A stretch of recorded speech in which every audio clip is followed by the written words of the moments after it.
ఆది శంకరాచార్య వారి భజ గోవిందంలో ఆయన చెప్పిన ఫస్ట్ సందేశం ఏంటంటే, భజ గోవిందం భజ గోవిందం గోవిందం భజ మూఢమతే సంప్రాప్తే సన్నిహితి కాలే నహి రక్షతి దుఃఖం కారణే.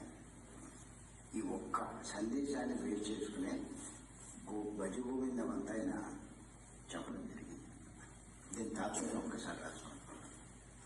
ఓ మూర్ఖమైన మానవుడా, గోవిందుణ్ణి భజించు అంటే ఆత్మను ఆశ్రయించు. ఎందుచేతనంటే మృత్యువు వచ్చి చావు వచ్చి మీద పడితే ఎవరూ నిన్ను రక్షించలేరు.